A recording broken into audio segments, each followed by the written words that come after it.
बेटी का कोई घर नहीं होता और जहाँ जाती है वही उसका घर हो जाता है। बेटियों का कोई घर नहीं होता, यह बात सुनने में जितनी छोटी लगती है उतनी ही गहरी है। बेटी जब पैदा होती है तो लोग कहते हैं ये पराया धन है। जब अपने माता पिता की पल बढ़ रही होती है तो लोग कहते हैं अरे एक दिन इसे तो अपने घर जाना है। और शादी के बाद जब ससुराल जाती है तो अपना पूरा जीवन उसे अपने घर बनाने में बिता देती है। लेकिन उससे ये कोई नहीं पूछता कि बेटी तुम्हारा घर अपना कौन सा है। शायद उसके पास इस सवाल का सीधा जवाब नहीं होता, क्योंकि बेटियां भी एक अजीब मिट्टी से बनी होती है और जिस घर में जाती है उसकी दीवारों में अपना प्यार भर देती है और जिस परिवार में जाती है उसे अपना बना लेती है और जिस आंगन में कदम रखती है वही उसका सपनों का संसार बन जाता है। आज की कहानी सुनने के बाद शायद आपकी सोच बदल जाए। सुनाती हुई एक कहानी। एक छोटे से शहर में काव्या नाम की लड़की रहा करती थी। वो अपने माता पिता की इकलौती बेटी थी। घर तो छोटा था लेकिन प्यार बहुत बड़ा था। उसकी नींद उसकी माँ की आवाज़ से खुलता। काव्या बेटा उठो ना, सूरज सिर चढ़ के आ गया है। वो कहते अरे माँ 5 मिनट और।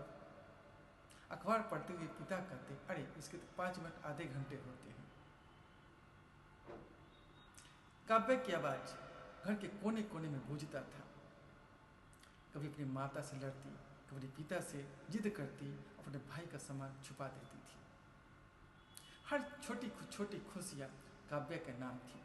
लेकिन समय समय किसी के लिए रुकता नहीं है। लेकिन काव्य की बड़ी भी हो गई, उसकी शादी भी तय हो गई। सारा घर शादी की तैयारी में जुट गया। माँ भी उसकी तैयारी में जुट गई। पिता इधर उधर करते, मुस्कुराते रहते, लेकिन अंदर धीरे धीरे टूट रहे थे। एक दिन काव्या ने अपने पिता को अकेले बैठे देखा। जाकर पूछती है पापा क्या बात है। वो मुस्कुरा कर कहते हैं अरे कोई बात नहीं है। काव्या बोलती पापा हमसे झूठ ना बोलो। फिर थोड़ी देर चुप हो जाते हैं और बोलते बेटा एक बात बोलूं, जब तू बचपन में थी और जब तू पहली बार चलना सीखा तो मैंने तुम्हें हाथ पकड़कर चलना सिखाया। काव्या मुस्कुराई। पिता की आंखों में आंसू आ गए। उन्होंने कहा अब लगता है तू चलना सीख गई है, लेकिन अब मुझे अपना हाथ छोड़ना पड़ेगा। काव्या पिता के गले लग गई। दोनों बाप बेटी उस रात बहुत रोए। फिर शादी का दिन आ गया। सारा घर खुशियों से भर गया। ढोल नगाड़े, रोशनी, बिजली, बत्ती, मेहमान, जगमग चहल पहल, चारों तरफ खुशियाँ खुशियाँ घर में भरा हुआ था। लेकिन जब विदाई का समय आया तो जो घर कुछ देर पहले खुशियों से भरा था अब आंसू से भर गया। काव्या अपनी माँ के गले लगकर बहुत रो रही थी। उसकी माँ भी उसके गले लगकर बहुत रो रही थी और बीच बीच में कहती बेटा अपने आप को ध्यान रखना, बेटा अपने आप का ध्यान रखना। काव्या भी अपनी माँ से बोलती माँ आप भी ध्यान रखना। पिता के पास तो कोई शब्द नहीं था, वो क्या बोले। काव्या अपने पिता के पास पहुँचती है।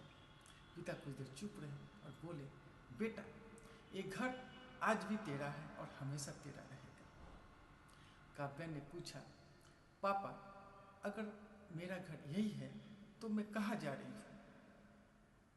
काव्या के पिता चुप रहे, फिर बोले तू इस घर को छोड़ के नहीं जा रही है, तू एक नई घर बसाने जा रही है।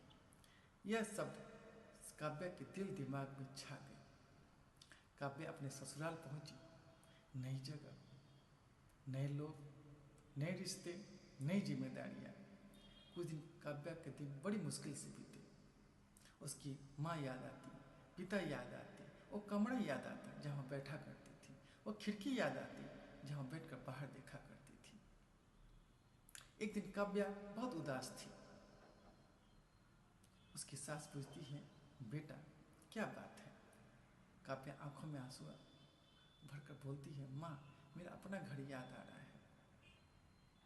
उसकी सासू माँ वहाँ बैठ गई और बोली बेटा घर याद आना गलत बात नहीं है, फिर उन्होंने अपना हाथ उसके हाथ में रख कर कहा, लेकिन एक बात याद रखना,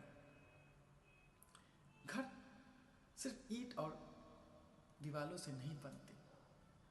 घर उस प्यार से बनता है जिसमें हम डालते हैं, उसमें देते हैं, तभी घर बनता है। काव्या चुप हो गई। सास ने कहा, अगर तू अपने मायके में घर बनाती रही आज तक, तो इस घर को भी अपने प्यार से घर बना दो। पहली बार काव्या को महसूस होता है, लड़कियों का जीवन घर खोजने में नहीं, घर बनाने में होता है। धीरे धीरे काव्या उस घर को अपना लिया। ससुर की दवाइयों का ख्याल रखने लगी, सास के साथ चाय पीती और पति के छोटी छोटी परेशानियों को समझने लगी। घर में जो कोई बीमार पड़ता, सबसे पहले काव्या पहुंचती। कुछ दिनों के बाद काव्या के घर में एक बेटी पैदा हुई। काव्या ने उसे खुशी से गोद में उठा लिया। उसकी आंखों में आंसू आ गए। उसने अपनी बेटी का माथा चूमा और कहा, तुम मेरी बेटी ही नहीं बल्कि पूरी दुनिया हो। फिर उसे अपने पिता की बात याद आती है, बेटी घर छोड़ के नहीं जाती बल्कि एक घर और बसाने जाती है। काव्या को समझ में आ गया, बेटियों की कहानी पीढ़ियों दर पीढ़ी ऐसे ही चलती आ रही है। कभी उसकी माँ ने घर छोड़ा, फिर उसने छोड़ा, फिर उसकी बेटी भी जीवन में ऐसे ही आगे बढ़ेगी। धीरे धीरे काव्या की बेटी बड़ी होने लगी। एक दिन अपनी माँ से आकर पूछती है, माँ, लड़कियों का घर कहाँ होता है? काव्या ने बोले तो चुप्पी से दी। फिर पूछा, बेटा किसने कहा कि लड़कियों का घर नहीं होता? बेटी ने कहा, माँ, लोग कहते हैं बेटी का घर ससुराल में होता है, वो दूसरे घर में चली जाती है। काव्या ने मुस्कुराकर उसको जवाब दिया कि बेटा, बेटी घर छोड़कर नहीं जाती बल्कि अपने प्यार की सीमा बढ़ाने जाती है। बेटी अपने घर में जहाँ जन्म लेती है उसे सजाती है। जहाँ वह जाती है अपने प्यार, अपने विश्वास, अपने मेहनत और रिश्तों के साथ पूरा परिवार की ताकत बन जाती है। और जहाँ भी जाती है अपनी खुशबू बिखेरती है। फिर बेटी ने पूछा, माँ, मेरा घर कहाँ होगा? काव्या ने उसे गले लगाकर कहा, बेटी, जहाँ तुझे सम्मान मिले, जहाँ तुझे प्यार मिले और जहाँ तेरा सपना जी सके, वही तेरा घर है। कहानी यहीं पर खत्म नहीं होती। एक दिन काव्या अपने मायके जाती है। वही आंगन, वही घर, वही खिड़कियाँ, लेकिन अब उसके पिता बूढ़े हो चुके थे। काव्या घर के अंदर पाँव रखती है। उसके पिता ने कहा, बेटा तू आ गई? काव्या दौड़ के जाकर अपने पिता के पाँव छूती है। पिता उसके सर पर हाथ फेरते हैं और कहते हैं, देखा बेटा, तू तो चली गई लेकिन तेरा कमरा वैसा ही है। काव्या की आंखों में आंसू आ गए। उसने कहा, पापा, मैं इस घर को कब छोड़ के गई थी? आप ही तो न कहा था कि बेटियां घर छोड़ के नहीं जाती बल्कि एक घर और बसाने जाती है। पिता की आंखों में गर्व था। उन्होंने कहा, बेटी, तुझ पर मुझे गर्व है। दोस्तों, बेटियों को इतना कमजोर मत समझिए। जिस बेटी को आप लोग कहते रहते हैं घर छोड़ के चली जाएगी, घर छोड़ के चली जाएगी, वही बेटी किसी दूसरे के घर को अपनाकर पूरे घर की ताकत बन जाती है। माँ बाप की सेवा करती है, सास ससुर को अपने माँ बाप जैसा सम्मान देती है, पति की चहेती बन जाती है और बच्चों की पूरी दुनिया बन जाती है। इसलिए बेटियों को सिर्फ विदा मत कीजिए, उन्हें इतना मजबूत बनाइए, इतना मजबूत बनाइए कि जहाँ भी जाए अपनी पहचान बना सके। उन्हें सिर्फ दूसरों का घर संभालना मत सिखाइए, उन्हें अपने सपनों पर विश्वास करना भी सिखाइए, क्योंकि उन्हें अपना जीवन भी संभालना सिखाइए। क्योंकि बेटियां किसी की जिम्मेदारी नहीं होती। बेटी घर की रौनक होती है, बोझ नहीं। और परिवार की ताकत होती है। और सबसे बड़ी बात, वह एक घर नहीं कई घर जाके बसाती है और अपने प्यार से, अपने पूरे परिवार से की ताकत बन जाती है। अपने रिश्तों से निभाकर, मेहनत से एक परिवार की जिम्मेदार व्यक्ति बन जाती है। इसलिए आप अपनी बेटी को गले लगाकर कहिए, बेटा, दुनिया चाहे तुम्हें जिस नाम से पुकारे, पर तू मेरी पूरी दुनिया है ना?